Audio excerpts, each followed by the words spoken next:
Assalamualaikum warahmatullahi wabarakatuh. Alhamdulillahi rabbil alamin.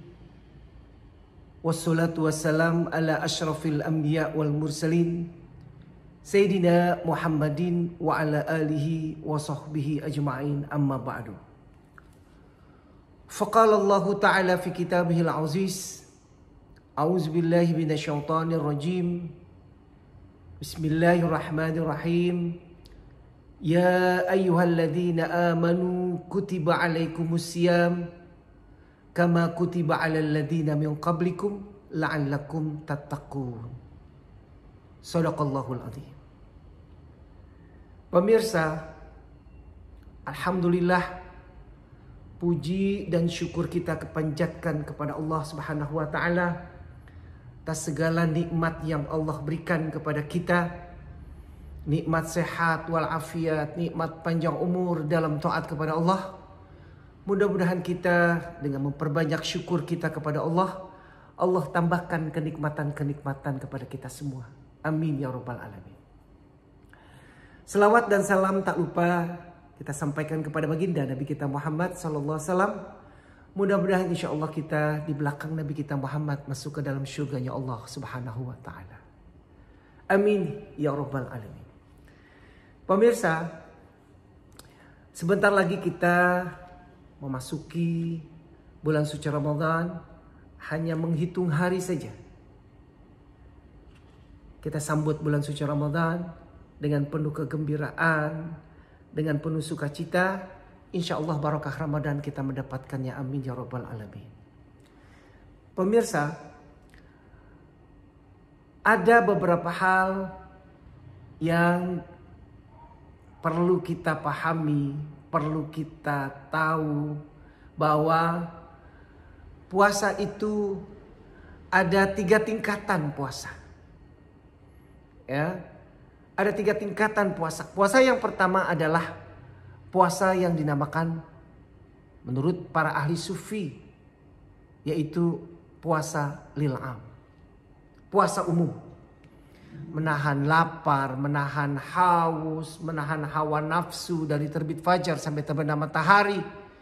Itu dinamakan adalah puasa lil'am, puasa umum. Itu saja. Ini pada umumnya orang yang masih belajar puasa, ya. Puasa masih ya buat anak kecil, bocah. Nah, inilah namanya puasa lil'am. Kemudian apalagi menurut ahli sufi? Yang kedua adalah tingkatannya adalah puasa lil khas, puasa khusus. Ya. Puasa lil khas ini apa? Puasa lil khas ini adalah bukan saja dia menahan lapar, menahan haus, menahan hawa nafsu, tetapi dia puasa juga seluruh anggota badannya dia. Matanya puasa. Dilarang kita melihat yang porno-porno. Ya. Lidah kita, mulut kita jaga. Gak boleh kita gibah, ngomongin kejelekan orang. Ya. Adu domba, hasad, itu dilarang. Kudu puasa. Tangan kita juga berpuasa, harus mengerjakan hal-hal kebaikan, tidak boleh mengerjakan hal-hal kejahatan. Kaki kita pakai, kita gunakan untuk melangkah sampai ke tempat-tempat yang baik, bukan ke tempat-tempat maksiat. Jika kita tahan, ya, kita rubah diri kita puasa sekujur, ya. Badan kita, anggota badan kita, panca indera kita, puasa kita naik menjadi puasa lil khas. Siapa itu? Minas solihin, orang-orang yang soleh, puasa yang demikian itu. Insya Allah. Mudah-mudahan kita bagian dari orang-orang yang soleh. Kemudian yang ketiga, yang paling top, kata para ahli sufi, bahwa bukan dia hanya tadi puasa lapar, haus, nahan nafsu, panca indera, seluruh anggota badan, semua itu puasa. Tetapi kalau puasa khas lil khas ini, puasa khusus bagi yang khusus adalah meninggalkan kesibukan dunia. Meninggalkan kesibukan dunia, ya. dia hanya berkonsentrasi beribadah kepada Allah Subhanahu wa taala sebulan penuh. Ini puasanya para nabi, para anbiya, para aulia, para wali-wali, para siddiqin. Mudah-mudahan kita masuk ke dalam siddiqin. Kita bisa berpuasa dengan meninggalkan kesibukan dunia. Tapi kalau kita masih mengerjakan kesibukan dunia, mencari nafkah, kegiatan kita berbelanja di pasar, atau kesibukan kita bisa nonton TV, dengar musik, itu berarti kita belum sampai tingkatan puasa khas lil khas. Oleh karenanya masih kita ada berkesempatan untuk mempersiapkan, meningkatkan kualitas puasa kita. Karena sebentar lagi kita akan masuk puasa. Jika kita dengan siap, prepare kita bahwa kita akan mengambil puasa khas lil khas, yaitu kita tinggalkan kesibukan dunia. Kita isi semua dari hari ke hari dengan ibadah-ibadah, sholat sunat ditambah duha, tahajud, witir, tasbih, kemudian sholawat, zikir, baca Quran. Setiap hari itu kita kerjain semua selama bulan puasa. Insya Allah kita masuk kepada puasa yang khas lil khas. Insya Allah, amin ya rabbal alamin. Pemirsa, inilah yang dicontohkan oleh baginda Rasulullah SAW bahwa ada 3 amalan yang Rasulullah kerjakan selama bulan suci Ramadan. Tentunya kita kepingin tahu, pengen mengintip kurikulum apa sih yang dikerjakan oleh Rasulullah selama bulan puasa. Karena kita sebagai umatnya, tentunya kita sangat mencintai baginda Rasulullah SAW. Karena Rasulullah SAW adalah suri tauladan kita. Contoh yang paling baik. Kita sebagai umatnya, kita mengaku sebagai umatnya, tentu kita mencintai. Ada tanda-tanda cinta kita pada baginda Rasulullah SAW. Ada 3 tanda cinta kepada baginda Rasul. Jadi kita cinta kepada Rasul bukan di mulut saja, di bibir saja. Tapi kita buktikan dengan 3 tanda cinta kita kepada baginda Rasulullah. Apa itu pemirsa? Yaitu yang pertama, wali syariati muta'abidan. Syariat yang dibawa oleh baginda Rasulullah SAW kita ikuti.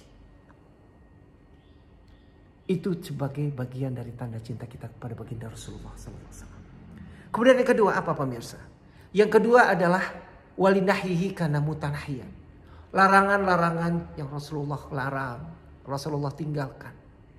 Karena kita saking cintanya kita mengikuti, itu sebagai tanda cinta kita kepada baginda Rasulullah SAW.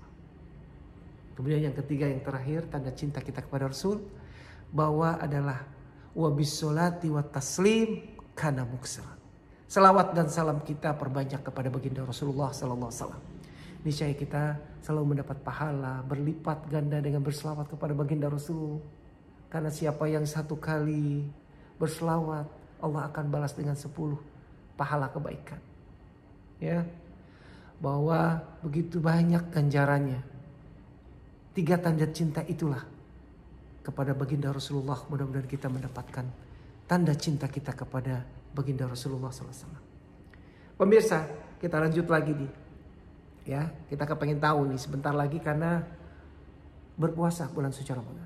Tentunya kita kepingin apa sih yang kita perbuat selama bulan suci Ramadan.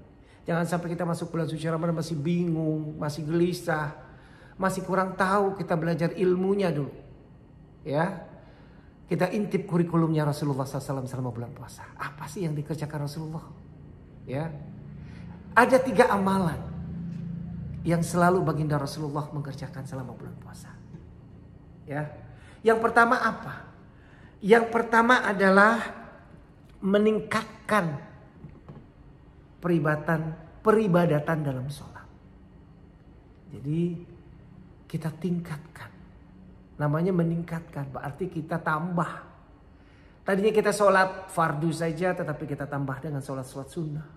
Itu luar biasa pahalanya dari Allah Subhanahu wa ta'ala. Kenapa? Memang karena kita mengerjakan bulan suci Ramadan. Karena amalan yang kita dikerjakan selama bulan suci Ramadan, pahalanya berlipat-lipat ganda. Makanya baginda Rasulullah meningkatkan peribadatan sholatnya. Ditambah dengan sholat sunnah. Apa saja sholat-sholat sunnah yang dikerjakan Rasulullah? Yaitu antara lain Rasulullah mengerjakan sholat sunat rawatib yang luar biasa pahalanya. Masya Allah. Ada 12 rakaat. Ya. Sholat sunat rawatib itu apa? Pemirsa.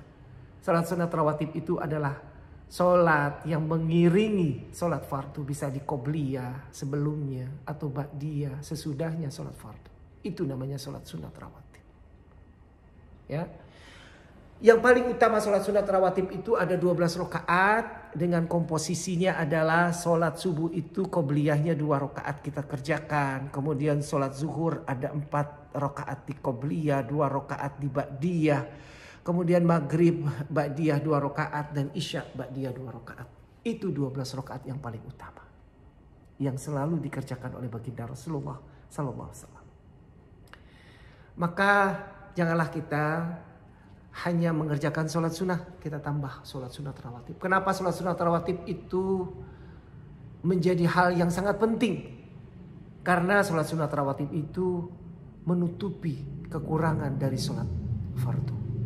Jika sholat fardu kita kurang khusyuk, masih ada sholat sunat rawatib, insya Allah lebih tambah khusyuk.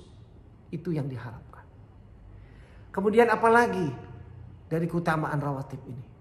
Yaitu jika kita dahulu kita banyak sekali meninggalkan sholat fardu, maka banyakilah kita sholat rawatib selama kita mengerjakan sholat sunat rawatib ini. Insya Allah akan menutupi kekurangan kita dalam pahala ibadah sholat. Pemirsa, banyak lagi kita mengerjakan sholat sunat seperti apalagi sholat sunat mutlak misalnya. Sholat sunat mutlak bisa kita kerjakan yaitu 4 rakaat qobliyah asar. Jadi sebelum waktu asar, ya. Sebelum waktu asar kita sholat 4 rakaat dulu, sholat sunat qobliyah, sholat sunat mutlak. Insya Allah pahalanya yang luar biasa. Apalagi sholat tahiyatul masjid misalnya. Kita datang ke masjid karena kita melaksanakan sholat tarawih setiap harinya. Atau kita melakukan sholat fardunya di masjid. Berarti tahiyatul masjid kita nggak putus-putus, ya. Kita terus tahiyatul masjid. Itu menambah pahala timbangan kebaikan kita dalam hal sholat ini. Kemudian lagi kita melaksanakan sholat duha. Bisa itu kita laksanakan di rumah kita. Bisa juga kita di masjid. Boleh saja. Di mana saja yang penting kita sholat duha kita laksanakan. Ada 3 bagian dari sholat duha. Tergantung dari kita mau ambil duha itu di jam berapa. Ya. Yang pertama ada pukul 7 sampai pukul 8 misalnya kita sholat duha. Itu awal duha. Atau disebut juga sholat sunat syuruk 2 rakaat. Ya, insya Allah pahalanya luar biasa besar. Kemudian kita misalnya sholat jam 9 sampai jam 10 misalnya sholat sunat duha. Itu adalah pertengahan duha. Ya, bisa 2 atau 4 rakaat. Boleh. Ini luar biasa ya. Ini sebagai pengganti zikir. Kemudian juga sholat duha yang pertengahan ini bisa menghambat dari musibah yang umum yang akan menimpa kita. Akan terhambat. Insyaallah ta'ala biiznillah dengan izinnya Allah subhanahu wa ta'ala. Kemudian yang ketiga, sholat sunat duha ini kita bisa sholat pukul 10 sampai 11 ya sebelum waktu zuhur. Itu juga kita bisa laksanain akhir duha. 2 boleh, 4 boleh, 8 boleh rakaat. Terserah saudara permisa sekalian. Ini adalah memperlancar rezeki kita. Boleh dilaksanain di kantor, boleh dilaksanain di masjid, boleh dilaksanain di langgar, boleh kita laksanain di rumah. Boleh saja. Ini adalah ibadah duha, ya, akhir duha khususnya untuk memperlancar rezeki kita. Meluaskan rezeki kita dengan fadilah sholat duha. Kemudian apa lagi pemirsa? Kemudian yang berikutnya adalah sholat-sholat sunat seperti sholat tahajud. Kita bisa ambil di pertengahan malam menjelang kita sahur. Kita bangun bisa 2 rakaat, 4 rakaat, ya, 6 rakaat, 8 rakaat, 10 rakaat, bahkan 12 rakaat boleh. Tergantung ketersediaan waktu kita, kesempatan yang diberikan kepada kita. Kita atur, mudah-mudahan yang penting ini sebagai wirid kita tidak kita tinggalkan dalam selama bulan puasa. Ya. Kemudian kita tambah lagi dengan sholat sunat tarawih, sholat sunat witir. Insya Allah diijabah oleh Allah Subhanahu wa taala. Boleh juga sholat sunat tasbih Ustaz, boleh, silahkan saja. Sholat sunat itu bisa dilaksanakan selama bulan suci Ramadan. Pahalanya luar biasa karena baginda Rasulullah telah menyatakan di beberapa hadis bahwa siapa yang melaksanakan ibadah ya selama bulan suci Ramadan, Allah akan melipat gandakan pahalanya dibandingkan bulan-bulan yang lain. Maka jangan kita sia-siakan bulan suci Ramadan ini, dan insya Allah kita menambah kehusyuan kita melaksanakan ibadah puasa dan seterusnya. Kemudian apalagi amalan yang dilaksanakan oleh baginda Rasulullah? Tadi dia tingkatkan sholat-sholatnya. Kemudian yang kedua yaitu mendekatkan kita berinteraksi dengan Al-Quran. Memperbanyak kita berinteraksi dengan Al-Quran. Apa itu? Ya kita baca, ya tilawah Al-Quran kita baca. Kalau bisa kita baca itu satu hari, satu juz itu kita bagi menjadi 5 setelah habis sholat. Ya, sangat gampang dan sangat mudah. Kalau kita bagi 5, insya Allah pada hari ke-30 kita akan mengkhatamkan Al-Quran Al-Karim. Masya Allah, luar biasa. One day one juz itu tercapai. Jadi kita tidak langsung 1 juz 1 hari, tapi kita bagi menjadi 5. Ya, strateginya seperti itu. Ya, misalnya kita aturlah waktunya itu, misalnya ba'da sholat atau qobliyah sholat kita akan baca Quran. Lanjut lagi berapa halaman lagi pada berikutnya sholat zuhur, berikutnya lagi pada sholat asar, maghrib, isya. Dan insya Allah 1 hari kita 1 juz akan sampai. Akan hatamlah nanti pada hari ke-30 insya Allah ta'ala. Kemudian kita apa lagi selain kita tadarusan, ya kita mengerti, belajar, memahami arti kandungan ayat-ayat kalamullah, ya kita baca tafsirannya, kita pelajarilah Al-Quran, kita banyak berinteraksi dengan Al-Quran. Kenapa? Karena Quran itu turunnya pada bulan suci Ramadan, ya kemuliaan itu nanti akan menjelma menjadi makhluk yang akan memberikan syafaat kepada kita. Iqra'ul Quran fa innahu ya'ti yaumal qiyamah syafi'an li ashabi. Ini sabda baginda Rasulullah SAW. Iqra'ul Quran, bacalah Quran.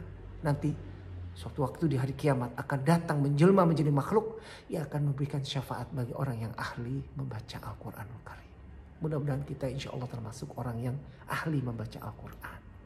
Ya, kita insya Allah mendapat syafaatnya Al-Quran di yaumil qiyamah. Amin ya rabbal alamin. Pemirsa, yang ketiga apa yang dilakukan oleh Rasulullah? Yaitu dengan memperbanyak infak, bersedekah. Ya, infak dalam bulan suci Ramadan memang agak unik. Misalnya kita menyediakan makanan buka puasa di langgar, di masjid, di jalan-jalan, misalnya kita melakukan infak. Ini yang dilakukan oleh baginda Rasulullah SAW selama bulan puasa. Ya, kalau bisa selama sebulan penuh kita mengeluarkan infak untuk memberi kasih makan orang yang berbuka puasa. Ini pahalanya yang luar biasa dari Allah Subhanahu wa taala. 1 biji kurma pun luar biasa, apalagi kita mengeluarkan makanan yang layak untuk dimakan, pembuka, kemudian makan utamanya kita sediakan juga, minumnya kita sediakan juga. Ya, Masya Allah, itu luar biasa pahalanya dari Allah Subhanahu wa taala. Kata baginda Rasulullah SAW, dikatakan bahwa dalam sebuah hadisnya, afdhalus sadaqah fi Ramadan, paling utama bersedekah adalah bulan suci Ramadan. Maka perbanyaklah kita infak, bersedekah pada bulan suci Ramadan. Mudah-mudahan insya Allah kita mendapatkan pahala yang berlipat ganda. Itulah 3 amalan yang Rasulullah selalu mengamalkan. 3 amalan tadi, mudah-mudahan insya Allah kita selalu mengikuti amalan-amalan yang dikerjakan oleh baginda Rasulullah SAW. Dan kita dapat melakukan dengan penuh keikhlasan, penuh pengharapan keridhaan Allah. Ya, keridhaan baginda Rasulullah, kita insya Allah selamat min khairat dunya wal akhirah. Mudah-mudahan insya Allah kita mengisi bulan Ramadan dengan penuh ibadah, dan insya Allah kita menyambutnya dengan kegembiraan, ya, dengan sukacita, ya. Insya Allah kita mendapat rahmat, maghfirah dari Allah dengan keberkahan bulan suci Ramadan. Terima kasih atas perhatiannya. Mudah-mudahan insya Allah bermanfaat buat kita semua. Billahi taufiq wal hidayah. Wassalamualaikum warahmatullahi wabarakatuh.